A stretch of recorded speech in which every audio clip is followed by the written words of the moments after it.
Alright, what's up everyone? Welcome back to the Fire Emblem Archetype tier lists. I'm Mekkah, and today we're going to take a look at the other Cavaliers, the third Cavaliers, their third wheels, whatever you want to call them. The very first tier list I believe I did is the Cain and Abel one, the red and green calves, the Christmas calves, and today I'm going to tier a bunch of Cavaliers that don't fit inside of that thing but are still Cavaliers. So I had to make some arbitrary restrictions again to not make the video too long and to not have to sort too many dudes. There are a ton of representations for this quote-unquote archetype across the series. I had to cut some of them. The first thing I did, or one of the first things I did, is cut out the kid characters, so people like Sophie and like Siegbert. I don't know too much about them. I'm going through the process of playing Fates and Awakening over again, slowly but surely. And until I've done that, I don't really want to rate those people, so that was an easy cut. And I also excluded everyone who I already did from the original tier lists, so any red and green calves are out, obviously. I also decided to cut out characters that aren't really Cavaliers. I really wanted them to be called Cavaliers and not Lance Knights or Sword Knights or Free Knights. So people like Beowolf and Finn and some FE9 characters, I cut all those out as well. And then as well, I also left out characters that are promoted. I only wanted to do unpromoted Cavaliers, so you're only going to see characters that are actually called Cavaliers. So no Matilda, for example, and no Perceval, just unpromoted Cavaliers. And this way, I can take the time to talk about each of these units individually without having to rush through it, and I don't have to make another 10-hour video. So there you have it. We got the Cavaliers that aren't part of the Cain and Abel archetype. I was going to represent each of the Arcanine ones with like a separate entry for their games, but it ended up really bloating the list here.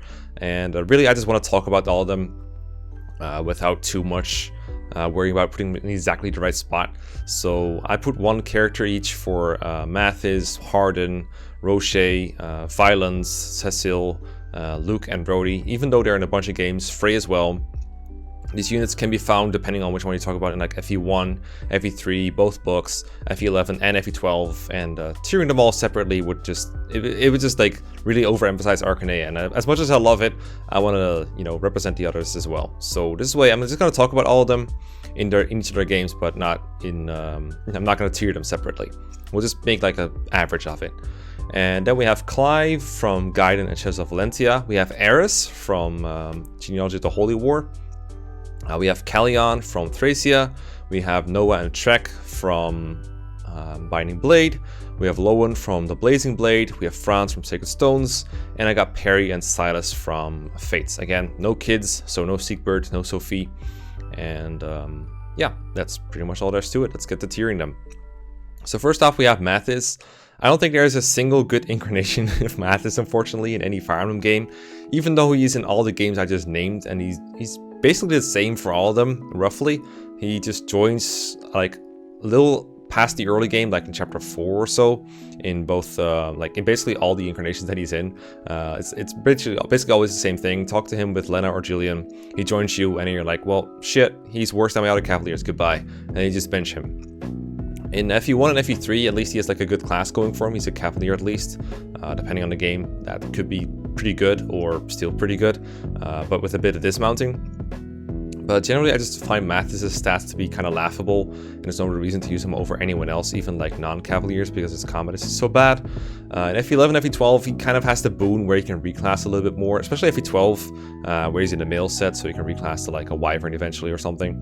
But it doesn't really make him better than any alternatives you have, and just the raw bases he has are just pretty bad. The one thing he has going for him is in games like Shadow Dragon, he has like a higher lance rank than some of the other units. He has like D lances at base, and I actually had an argument with someone on the Fire Emblem subreddit. He was claiming that Cain was actually worse in Shadow Dragon than Mathis because Mathis is D lances and Cain has E lances, but Cain is better at literally everything else ever, and I believe everything else ever matters more than the higher lance rank. Eventually, especially since Cain can also reach D lances within like a couple chapters after Mathis joins, so the gap really isn't that big. That was a fun argument, but that made me research into Mathis' personal bases, and I actually found that in Shadow Dragon, it actually has 0 in every personal base stat, which I just found hilarious. Like, except for HP, he has 2 HP, and of course the lance rank, but other than that, 0 in every stat. Not the most terriblest units in the game, There are units that join later that are worse, but I think it's fair to say Mathis belongs in E tier overall, I would say. There's no good single incarnation of Mathis. I could go over like specific things he can do in every game, but really it comes down to the same thing. I gotta say real quick before I forget, I absolutely love the FE3 portraits in this. They look so cool, especially Harden's FE3 portrait is so rad. I love him so much. I like the style of Shadow Dragon and New Mystery a bit more than most people, I think, but the old style of the FE3 game is so cool. Play FE3 if you haven't already. Harden, of course, he's not exactly available in each of these games. He's in FE1, he's in FE3 Book 1, but you can play with him in FE3 Book 2, let's just put it that way, and the same goes for New Mystery for obvious reasons. So it's basically going to be within the context of Marth's first story, and that one is pretty good. I have the most experience with him in Shadow Dragon, where he joins with like a really high lance rank of B at base, which you can use the Silver Lance. You can use a Rider's Bane, which you can force to Oko a bunch of stuff. B Lances also gives him a hit and an attack bonus. He's the first to reach like A Lances generally. One of the better candidates for an early promotion, besides like Sita. After promotion, he can become a Wyvern, and he's just so good. I don't know much about his versions in FE1 and FE3 because I haven't really used them, but I gotta believe he's up there. You might have to like. You might not have too much over Kane and Abel overall, but he's still a perfectly fine choice to use, I believe. He's got a slightly higher base level than them, and slightly matching stats to boot, I do believe. I think in FE3 and 1, there's like a guy that's like, hey, give Harden the Silver Sword when you see him. And in that game, he can use it, because in FE3 especially, he can just dismount and use it, I believe, because his weapon rank is just a single stat for both swords and lances, so he can use both. But starting like FE12, FE11, he still has B rank and lance, but he doesn't have high sword rank, so he can actually not use the silver sword he get. So Marth is just... I imagine Marth goes up and is like, hey, here's a silver sword. And Harden is like, I can't use that, dude. Why are you giving this to me? Anyway, I think Harden is like great. I'm trying to think what would be good like rank from. I'd say not like an S tier unit. He's not like the best in the game or anything. I don't know who would that be in FE1 or FE3. FE1, I'm going to guess Marth probably belongs here, and Jagan, maybe Sita, I'm not sure. And FE3, I'm not even sure who would be S tier in FE3 Book 1. I'm actually thinking that people like Ogma and Navarro are relatively good in that game. I don't know if Harden could like match them or not, but I think overall it's fair to put Harden in A tier. Roche and Violent are pretty much the same in most of the games they're in. I'm not going to count their FE12 appearances because in that game they are pre-promoted, so they don't count as Cavaliers in that one. They're Paladins, basically. But they are in FE1, they are in FE3 Book 1, and Roche is in FE3 Book 2, but it doesn't count because again he's pre-promoted. Violent's not playable in that one, and New Mystery he's not playable. Or he's playable, but he doesn't count, and then FE11 he is in that game again. So basically, kind of like Harden, they're mostly relevant for their FE1 and remakes versions. And they joined at the same time, along with Harden, but they have much worse stats. Their stats are better than Mathis's, but not by a whole lot. I remember Roche being sort of okay in FE3 Book 1, if my memory serves, but other than that, they're not that great. They got a good class going, of course. Shadow Dragon, that class is kind of worthless, because anyone can class the Cavaliers, or at least anyone in the middle class set that matches theirs. They don't really get anything out of reclassing. You don't really want like a Cleric Roche, or what else do they have? Myrmidon, or what's the other options? Like Archer. That stuff is like not great enough. After promotion, they might go to like Swordmaster or Sniper sometimes. So yeah, reclassing doesn't really do all that much for them. I still think they're better than Mathis, but not by a whole lot overall. If I had to grade them, I think in a Shadow Dragon, I think they're like solid D tiers. Like not good, but not great. And I think in the other games that they appear in where they're not promoted, they roughly match that. Even when they're promoted, they're actually not that good. So I don't think it would change their rankings any if I took into account FE12 or FE3 Book 2 for Roche. So I don't think it matters very much, but I do think they're better than Mathis just by their basis alone. Maybe not an entire tier though, maybe they are that bad, but I feel like Mathis deserves an extra case of the bad for being like as bad as he is. Yeah. Then we get to the New Mystery crowd. These Cavaliers are only available in FE3 Book 2 and in New Mystery of the Emblem. Very different in those games too. In FE3 Book 2, I remember these units being like, alright, I've never used them too much. I think I used Luke on my 1 or 2 FE3 Book 2 playthroughs. I never really tried using Rhodey long term or Cecil. And in New Mystery, I got a bit more of a feel for them because you get them in the prologue, and for chapters like 1 through 3 or 4, you'll probably always field them until you get like better units. And from that point on, you kind of have to make a choice on whether you're going to keep using them or not. Luke is by far the best one in New Mystery, I find. He's got better bases than Rhodey overall. They got like, I think Luke has the better end of the Lance sword ranks as well in the prologue. I don't remember exactly how it's worked in that one, but I do remember Luke being like better at that, or more convenient for that. Cecil can use steel swords, but not steel lances. I remember that much. I remember I was, I think Cecil was submitted to the last big tier list, and someone posted, like, Pala Emblem posted, like, hey, Cecil's way too low, dude. She's way better than that. So I'm trying to think, like, hey, what exactly where should I put her if I had to re-tier her? I think last time I put her in, like, C, maybe D tier, maybe C minus or something. And they were like, yeah, Cecil's probably B tier, and Luke from New Mystery at least is probably like a top 10 combat unit, is what Don said. I've noticed with Luke in the New Mystery, like even in the higher difficulties, he's still always viable. It takes work to train him up in the prologue, but you don't really have that many other characters you want to feed kills to. And because Luke isn't exactly the sturdiest character or the best enemy phase character, you kind of always want to finish off characters with him. So that makes it easier to train him. The same probably goes for like Rhodey and Cecil if you are training them instead of Luke. I imagine you don't want to train too many prologue units in FE12 Lunatic, because XP is a little scarce. Like, you don't want to spread the XP too thin. You actually want to power level people when possible. So I imagine they're not too great when used together, but if you just pick one and train them up, then they're going to be solid units. Luke's stats are pretty good. The huge availability gives him a chance to build weapon ranks in whatever class you want. Being in a mill class set in New Mystery is super good because you can reclass anywhere. So that is basically roughly what I know of them in FE12. It's not a whole lot, but they're good enough to be serviceable. Like, I spent a lot of time in the server with people who just use just about anyone in New Mystery or in New Mystery. So I figure my pictures might be a little bit skewed in that way. But from what I know, Luke is like really good in New Mystery, Rhodey's alright, and Cecil's alright. And in the original, you can use just about anyone, I feel like, in FE3, and they'll be fine. Some of them better than others, but I don't remember Luke being alright, but not super good, but like great. So, how about like, I'll put Luke in like the lower end of the A tier as far as that's like a thing in this smaller tier list. And then I'm gonna put Cecil and Rhodey in like the B tier. Maybe Rhodey's more like a C tier in New Mystery, but I feel like in book 2 at least he's alright. Maybe switch him like this up, switch him up like this, because I feel like you can probably make Rhodey good enough by the time that Cecil joins. The cool thing about Cecil in New Mystery that I haven't mentioned yet is you can use like AI shenanigans.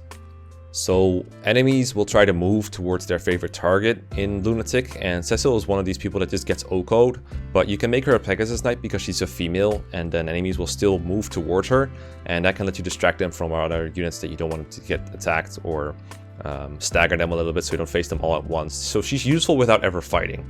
If you do train them though, they're fine. Like in New Mystery, just about anyone has good growth and can become good long term. It's just a matter of how much work you have to put into making good.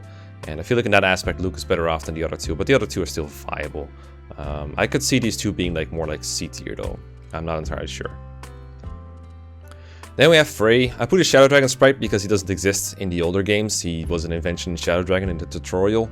Only joins you in normal mode, so it's actually not available on the hardest difficulties, which makes it a little bit hard to grade them. He is always available in New Mystery though. Joins in Chapter 6 with, usable bases and, like everyone else in New Mystery, good growths. So that makes him a unit just like almost anyone else. I feel like it's kind of hard for units in FE12 to stand out sometimes to me, especially if you haven't used them and you're just looking at their stats on paper and you think like, hey, how good could they possibly be? So I would say Frey in New Mystery is like unremarkable but usable as like a C/B tier unit. Again, in the middle unit class, so we can reclass it to anything. Access to Wyvern after promotion. Decent enough lance rank, that kind of stuff is pretty nice. And in Shadow Dragon, a unit that's only available on normal mode is super hard to rate, because I like to rate according to the highest difficulties. I remember him being good on normal mode a couple times I played it, and it was like, yeah, that's a good unit and everything, but almost anyone can like one round on normal mode in like chapter 1 or 2 or so if you train them, so it's pretty hard to give a lot of points to that. So for that reason, I'm actually going to put Frey a little low, but mostly because I don't think he's that good in New Mystery, and I don't really want to give him many points for Shadow Dragon, because he kind of doesn't exist in that game. So this is basically his New Mystery performance alone, which is like a C/B kind of unit. I feel like he's okay. He's not getting one round in his joining chapter, I believe. At least not by any like regular enemies, but he's not exactly a showstopper either. He just does alright, I believe. He's like, he comes in when you're like being chased by soldier reinforcements and a bunch of archers, I believe, and he's just like okay fighting one, but he's not going to take him on by himself, so he needs help. And the same goes when he fights like most other kind of units. Then we have Clive from Gaiden and Echoes Shadows of Valentia. And I've been using Clive quite a lot actually in Echoes. I try to use him whenever I can. I wanted to get into Gold Knight actually, because I've never been able to use him long term. I always use him at first when he joins, because he joins not over leveled, but like pretty high level. A couple levels from promotion to Paladin. He's like a high level Cavalier that needs like 1 level up, I believe. Turns into Paladin, and then I think what happens with Alm's army for a lot of units is they're like decent in Act 1, and then you play Celica for a while, and then you go back to Alm, and you fight in Act 3, and the enemies are they just feel so much stronger in Act 3 and 4 than they are in Act 1. And as a result, units that aren't like super good statistically, like your Mercenary Villager or Alm himself, they just look a lot worse, and Clive is a victim of that, I believe. But Clive, I think, is decent in both Gaiden and Shadows of Valentia. I haven't used him in Gaiden for quite a while, because it's been a while since I played that one, but in Shadows of Valentia, I honestly think Clive is pretty good. We can argue like all day whether he's better or worse than Matilda, but Matilda herself is pretty decent, and I did minimal investment into Clive. All I did for him in Act 1 was I made sure I promoted him by the end of Act 1. I killed the boss of the Act 1 final, basically, and I trained Clive in that battle to like 1 level. Then I went back, gave him a speed shrine from the Thief Shrine, and that's all he needs to double Act 3 Cavaliers and perform decently against them with like the Horse Slayer. The Forged Rider's Bane in that game is super good, and Clive being able to just one-route everything there is super nice. Lucas can't one-shot yet, I believe. I think he needs to like get a bunch of strength to do that. And Matilda, she can do it, but she's a lot more fragile, whereas Clive, he can take a lot more hits. And you know, if he's one-routing in return, then he doesn't get double or anything. He's just fine. I know he has like a bit of a witch problem sometimes where they gang up on him, but you can manipulate witch AI to not hit him by positioning units properly. I'm not saying I know how to position him properly, but it's possible. And I don't think it's fair to hold against Clive that he's bad against witches, because they're not an issue if you play the game properly, and there's other units with the same problem too. And honestly, if you're resetting for anyone's death, then Clive is really much more of a liability against witches than anyone else. So I think that part of him is like getting a little bit too much flack. I think overall Clive is decent. Might not be the best Gold Knight in the game, you might get others as well, but I don't really have a problem with Clive. I don't think he has like any real bad sides. It's just nice to have a high mobility unit on all that can use lances, especially in Echoes, where lances are pretty good, and my phone keeps going off. That's super good. So I think I'm gonna put Clive in the B tier, maybe the lower regions of it. Could be an A tier unit. I might be like trying to underhype him a little bit too much, but I think people give him too much shit in general. I'm gonna put him like above Rhodey and Cecil for now. Alright, I temporarily died, but I returned, so if I sound different, that is why. Let's continue onwards with Eris from FE4. Used to be called LS, so if I call him that, excuse me. This is obviously one of the better units on this list, might just be the best out there, depending on what I do with Franz maybe, but I don't really see anyone beating Eris. Obviously the main perk of Eris is the ability to use the Mistletoe when no one else can. 30 might weapon, coupled with the pursuit skill to double just about everything in FE4. That alone kills, I would say, about 90% to 95% of all the enemies in FE4. But to make it a little more overkill, it gives a strength bonus, it gives a res bonus to make him more tanky against magic units. He has a good skill set too. He has like, besides pursuit, he has like adept and vantage, and then the weapon also gives him critical. So, I mean, I know Eldigan doesn't have any skills, so his mom must have been really good. Kind of weird that she never saw a battle, considering how good that skill set is, because Eris is fantastic. Or maybe I think it's Jabaro that teaches him stuff. Maybe he taught him adept. Either way, great skill set, pretty good. So he kills just about everything. His bulk is good. His physical bulk is like, it's not like you would make him tank everything out there, but he's by no means frail. I've seen him take several pretty big attacks, or like pretty big groups of enemies. He's not frail, and once he gets below half, he has like a chance to just go vantage and then crit something. I mean, he's always going to vantage below half HP, and then he's likely to crit or add up something to death anyway. So even when he gets low, there's a good chance he can just bail himself out. I've never had to do it personally. I usually just keep my units safe and don't rely on those skills, but that is an option you have as well. Pretty good boss killer if you can get him there. Usually I find that Seliph makes it to bosses before Eris does because of leg ring shenanigans, but Eris is certainly not bad at dealing with strong enemies. One of the better units against the more threatening magical enemies, especially Ishtar. Pretty good against the Pegasus Sisters, I guess, but mostly someone like Ishtar. One problem I have sometimes with Ishtar is like I'll hit her with Eris. Eris doesn't adapt, or he doesn't kill her somehow, ends up low HP, and whoever attacks Ishtar next just has to deal with vantage, adapt, kill you. that kind of bullshit. So generally I kill Ishtar using like the Brave Sword or something. But Ares is not bad. Also one of the few people who can breach the wall of Edda because of his high res. There's not that many characters that have good natural res, so generally you have to rely on res bonuses like the Mistletoe gives you. I think for the big tier list I put Ares in S-, and I think that's a fair ranking for him. Since I don't have an S+ or S- here, I'm just going to put in S right here. I do think it's fair to rank him like far above Harden and Luke. So we're going to keep him on here. Next is Carrion, a unit that I pretty public about that I don't really like as far as like tier list ranking goes. I have nothing against the guy as a person. He's not super interesting, but you know, I like his enthusiasm. It's just I don't really think he's good, and I think part of what turns me off about Carrion is, or that's what his name used to be. Carrion was a much better translation. I think what kind of turns me off about him is that a lot of people overrated him in the past, and they would call him like super good because he has good growths. Some people would act as if he like was entitled to the Paragon Sword just because he's the one to get it through a talk convo.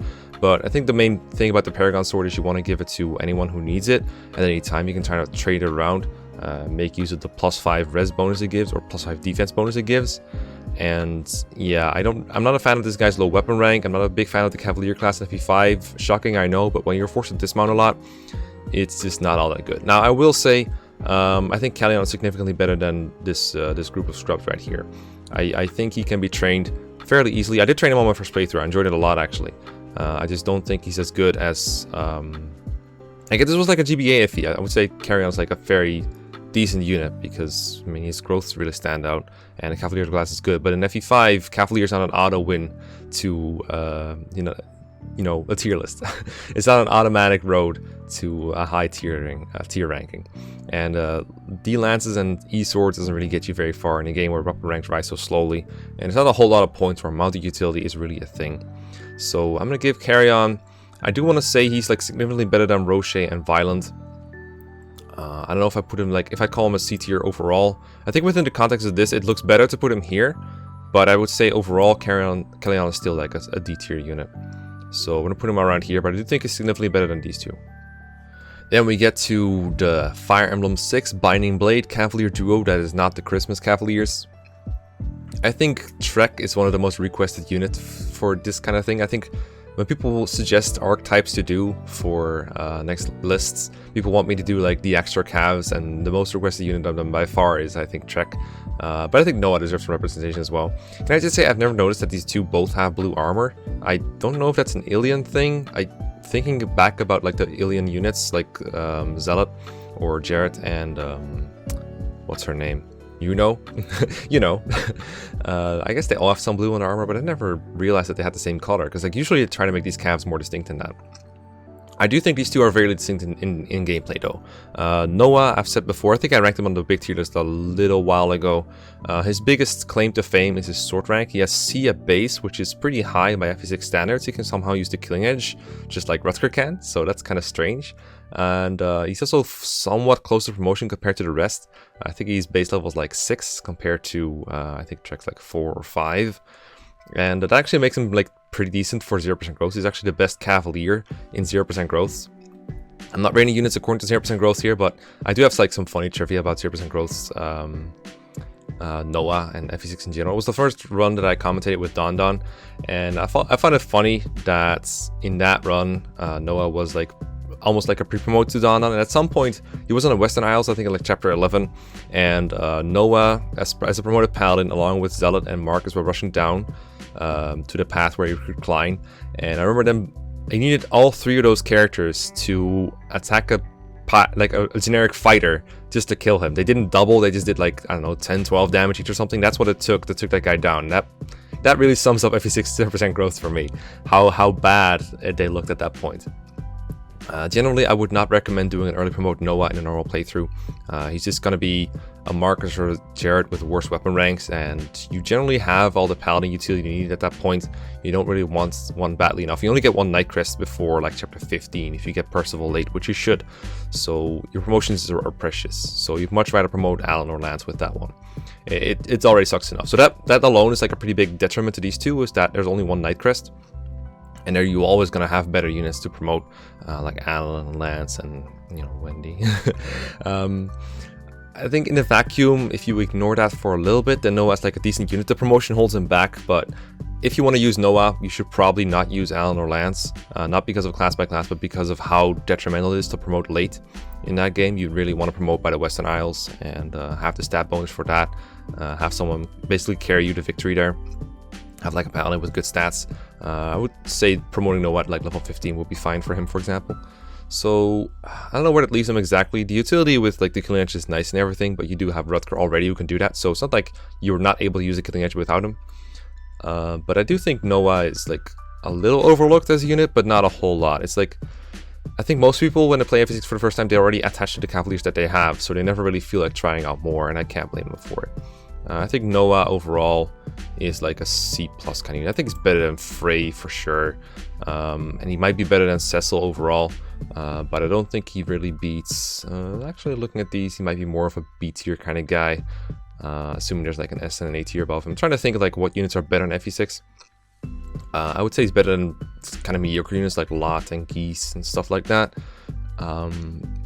Probably, I would say he's about on par, but not nearly as good as Jared is. So yeah, it's either a C tier or a B tier. I'm gonna put him in a lower B tier for now. I do think this is more of a tier for him.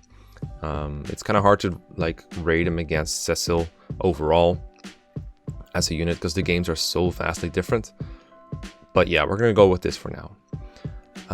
Trek, it's like you take Noah, but you take away most of the things that make him good, such as the high weapon ranks. He has pretty low weapon ranks. Let me just re-verify what they are real quick, just to make sure I know what I'm talking about. Yeah, so I had to verify real quick that I knew what I was talking about here, but yeah, you hate to see it. Trek actually has an E rank in swords and a D rank in lances, and that's pretty pathetic by chapter 7, because it means he can't even use steel swords. Even though he's like that cat that has like a little more con than average, he can't use steel swords to boost his damage output a little bit. Steel lance is absolute fucking trash in FE6. You don't want to use those unless you like missing and then getting doubled in return. So, oof, yikes. I mean, at least he can use javelins. I'm pretty sure those are like E or D rank in FE6. So he has some range to him, but 1-2 range in general is not too super important in FE6. Generally, I find that unless you have a hit support, you don't really want to be using javelins or hand axes because they just miss half the time, and by reducing your damage output you're actually not going to kill anything. So I actually much prefer just using like one range weapons, like a kill lance for example, horse layer, those kind of important things. You can use those probably by the time you get them, so that's like all fine and good. But E rank swords, it's kind of sucks for Western Isles not being able to use steel swords against all those pirates. Really hurts your damage output. So yeah, Trek, I'm gonna put him in like the lower C tier. I don't think he's bad enough for D tier. I still think the Cavalier class stands out enough in FE6, but again, the promotion things kind of hurts. That really does kind of hurt. Next, we have Lowen from FE7. Now, over the years, I've come to really like Lowen as a Cavalier a lot more than at first. I feel like every time I replay FE7 in some capacity, I find myself liking Lowen more and liking Kent and Sane less somehow. And first of all, Lowen does have better bases relatively by a good amount. He's basically got like Kent's speed, Sane's strength, roughly, like not exactly but roughly, but then also more bulk than both, and quite a bit more luck too. So he's just better all around at base, and he compensates in his growths, but those are only a little bit worse. He's got worse, sure, his speed is worse than Sane's, and his strength is worse than Kent's growth wise, but I find that in practice, by the time they all join, they don't really differ all that much. Depends on what modes you played. Obviously, if you played Lin mode, then you're going to have like a pre-promoted paladin if you want to have them, or at least someone with like an energy ring maybe, or an angelic robe on them. That's going to make a big difference. But generally I find that if you just use the Cavaliers normally and you also train Lowen normally, they're going to be about the same level, about the same power level on average, and the difference is not that big. But Lowen has had utility in Nectar or Heart mode, which I value higher than the slight statistical advantages that Sane and friends have later on. I think one valuable thing that they have, for example, is that Sane is like significantly higher strength later, so you can actually reach some certain 2-hit KO thresholds, but I don't find those are like super important. And Lowen's speed is actually sufficient to double a significant amount of enemies in Hector Heart mode, because the enemies are just that slow. He will miss sometimes, he will miss doubling sometimes. His growths are definitely not good, and he can definitely not be great in long term. But overall, I think Lowen more than like overshadows Kent and Sane overall in utility in Hector Heart mode. So I would say he's one of the better ones. I have also found, by the way, that if you use like a ton of Cavaliers and Paladins in FE7, it doesn't really add all that much to your army. Like, once you've gotten like Marcus and then 1 or 2 extra, there's not a whole lot to do for the last couple. FE7 is just kind of a game where it doesn't really add much value. That's like you just don't need many combat units to begin with in FE7 to complete objectives quickly. But Flyers, for example, are much more valuable when used in high numbers. But Cavaliers and Paladins, they're great. And compared to foot units, they still win in a one-on-one contest all the time. But there are some diminishing returns to using multiple Nightcrest users, multiple Cavaliers, I should say. I still think Lowen overall deserves to be an A tier. I think that's like a solid ranking for him. Someone who's around for basically all game long, in the best class in the game, and has stats to back up himself is just good enough for me. I could put him above Luke, but I'm not super familiar with like Luke's utility in FE12 yet, so I'm going to keep him around here. Maybe he's better than Harden actually. Maybe it should be reversed like this, but I'm pretty sure these 3 all belong in A tier. Now Franz is a tough one to rank. I'm really torn between S rank and A rank. On one hand, Franz is by some distance in the top 3 best units in FE8, and arguably top 2 depending on what you think about Franz versus Vanessa. Obviously worse than Seth, but other than that, I don't think anyone really comes close to how much availability and how much strength Franz provides to a team. My last FE8 Iron Man, Franz actually got really RNG skewed, but almost every single other time I've tried to check Franz's averages against enemies in FE8, or every time I use him and he just gets his average stats, or roughly his average stats, he's just stand out a top contender. There's no equivalent to Franz in that game other than Seth, who is, of course, is better in general. Such a powerful unit. It doesn't even matter to me that the fact that Paladins cannot use axes in FE8, he's still so versatile. Just, it joins early, his strength and speed are both good, his bulk is good, he has access to javelins, and this is really javelins on enemy phase the game. Like games like FE3, for example, you can't really just javelin cheese your way through. Games like FE6, where javelins are kind of and then stats are like harder, like benchmarks are higher, you can't really javelin cheese.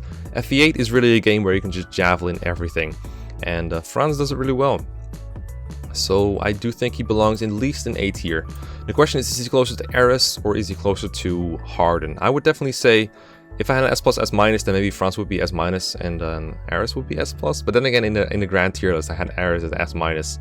So keeping that in mind, maybe I find it like really difficult. I could see this, honestly. I could see this because I think Eris is like good, but I do think he's not as... I don't think he's the best unit in Gen 2. I think Selov is better, and you could make an argument for the Dancer being better, but I'm not too sure about that. Then again, Franz isn't the best unit in his game either, so it could go either way. I just have a really big affinity for Franz and his ability to just kind of trash everything. I think that's really solid. Also, some of my units fell off, I just noticed. I'm pretty sure I had at least Silas on here from Fates. I just realized. I'm gonna keep it like this for now. This is what I intuitively feel is right. It feels weird to have Franz above a guy with like a 30 might weapon, but he does have near perfect availability to compensate. And you know, they are just very different games. There's more people with just 30 might weapons, and they're not alone. Like, they're not the only thing that factors in their high rankings. So I'm gonna keep it like this for now. Let me grab Silas real quick before Perry murders me for being alone, leaving her alone, whatever. Alright, that's like the second time that units just kind of fall off my tier list somehow. I don't know what's up with it. I think there's some mistake in the code that I save him in or something. Anyway, Perry and Silas. Silas really fell off. Perry, I've never used her long term. I'm barely making it through Conquest as is, but I figured it would be fair to put him in here, at least have like a tentative rating so people can tell me how wrong I am. What I like about Perry in base Fates, I feel like a personal skill is pretty good in theory, and it synergizes pretty well with Azura, I think. You can just give her a massive stat boost by killing someone, and then you dance for her. You give her like a proper positioning for enemy phase and another stat boost with, I think it's called like, I don't know, something song, some boosting song. Anyway, it gives her more speed and more skill, and that's pretty cool. So I think that's a pretty good thing to have. I've seen some Zoran videos where Perry is being made use of, but not a whole lot, and that's like where all my expertise from Fates comes from at this point, is just kind of parroting him or checking his strategies and seeing like, hey, this is what you can do with that character, because I haven't really used Perry beyond our joining chapter. I feel like she's okay in her joining chapter, even on Lunatic, The only time I completed that chapter on Lunatic is by kind of skipping the Flame Shuriken and skipping the whole middle part with Conquest Saizo and all the other ninjas in there. Kagero is the other one that's in there, and it's gonna like murder you if you come close. So I just kind of skipped that in Lunatic because I was still Iron Manning back then, and I really didn't want to fight them, and I want to make it easy for myself. So I used Perry to get like a couple of kills, and I'd never really felt like it was hard to get them. So if I was like dedicated to training her, I don't like Perry, so I was never going to use her. But if I did, I don't think I would find it particularly difficult. And there's probably some skill setup they can make work with Perry. I do know that she starts in a pretty good class for Fates. I might sound like I'm biased towards mounted units, but I know that the Cavalier class gets some pretty cool skills like Shelter and Elbow Room. Those are two skills, like I have a hard time judging Fate skills sometimes, but every time I level up a Paladin and get a new skill, I'm generally happy in Fates. I also like Defender a lot from Paladin. I know she has like several other options when you reclass her. I'm not sure what they are, but I feel like at the very least, staying in Cavalier and Paladin for a while to pick up the skills there is going to be worth for Perry. And the class itself is just super good, obviously. The high mobility and everything. Being able to ferry other units regardless of weight or anything like in the GBA games. Pair up is more of a benefit than like a thing that hurts you, a drawback in the GBA games, for example. So that kind of utility I think is pretty good in Fates as well. And a lot of these things also apply to Silas, by the way. So for Perry, I don't think I would put her in B tier, so I'm thinking like around this, maybe like the bottom of B tier, would that be fair? Maybe like the top of C tier would be fairer, but I feel like that's underrating her a lot. I feel like you can use almost anyone in Conquest Lunatic and kind of make it work out somehow. It doesn't feel like an overly restrictive part of Fates. I feel like it's a pretty well balanced game overall. Obviously there's going to be bad units, but I'm having a hard time picturing a time where you can't really raise Perry if you really want to. It feels like you've got enough options to make her work, and she's got some like good tools at her disposal that will make her work, but I can't really be more specific than that. Having her like below Noah seems like the worst it could be. Maybe this whole group should be in C. Maybe this should be like more B minus, and then he's more like B plus. I feel like these are more equivalent than anything else. But then again, it's just intuitive me speaking. Last up is Silas. Silas is one of those characters that I not necessarily agree with this, but I feel like a lot of people, it's like a kind of a controversial character where a lot of people use their personal experience to describe how good they think Silas is, and a lot of them are like, well, he's really good for me, and the other guys are like, yeah, he just never gained any speed for me, so he's bad. And a lot of people think the truth is somewhere in the middle, because everyone is like just citing personal experience and never really doing anything, like, and not really checking his averages, or not really checking how likely it is that he reaches those thresholds or anything. They're just kind of saying what their experience was. And I think for like a game like Fates, where enemy stats variance isn't even a thing, and you can check average stats, and there's a lot of things that he will always have access to, such as his personal skill, I think it's fair to like move on an assessment of him. And I apologize for name dropping him so much when it comes to Fates, but Zoran released a pretty cool video a while ago about Silas and what he can do in his joining chapter, as well as what he can do in the chapters after that. And I was really impressed with the amount of stuff he can do. He basically showed that Silas can do roughly the things that Jacob can when reclassed as a paladin, and Jacob is widely regarded as one of the best units in Fates. At the very least, I think most people would put him at least in A tier and arguably in S tier, but I think at least people can agree that he's at least A tier. And replicating that as an unpromoted unit, because Jacob is a pre-promote, whereas Silas is not, is pretty sick. And it's all down to his personal skill that boosts his damage output, and basically his defense or res, his damage taken, gets reduced whenever Khorne is below half HP. Now, I think there's a very interesting dynamic between him and Khorne, because Khorne, him or herself, is like a super good unit that you want to utilize, so having them at low HP, like the Lord, like your actual game over condition, at half HP, it seems super risky, but... And it, like, if you're at half HP, you probably don't want them to fight a whole lot, because the enemies hit so hard, so why would you nerf your Khorne just to make Silas super good?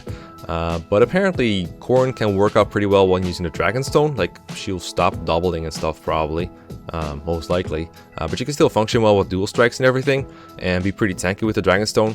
And you get the advantage of a boosted Silas who can just kill just about everything. Like, he reaches 1 round KO threshold sometimes, if you're able to boost his speed to the point where he doubles, which he can frequently do. And Fates give you a lot of tools like, you know, min-max your stat a little bit when needed to like reach those thresholds, like pair-ups and tonics. And if you do that properly, damn, he works out really well. Or he can work with dual strikes, that works too.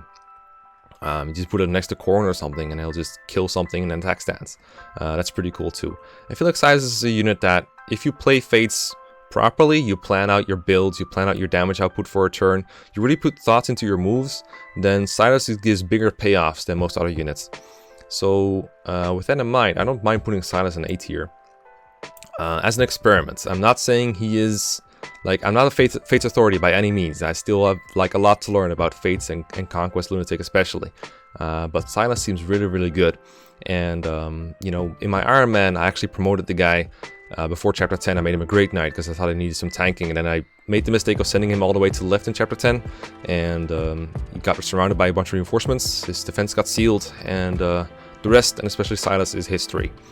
So I haven't been able to experience the true force of Silas in the mid to late game in a run where I sort of knew what I was doing. I used them on my first playthrough actually, but that was like hard, and then after that normal, so it doesn't really count for like assessing how good he would be in Lunatic. So yeah, we're gonna put Silas in here for now. I could see him go higher. The order of things seems a little weird, but generally I think everyone is roughly in the right place. Let me know what you think in the comments though. Meanwhile, I'm gonna work on the next big tier lists because submissions have ended today. And yeah, have fun, and I will see you guys later. Peace out, and let me know what archetypes you want me to feature next.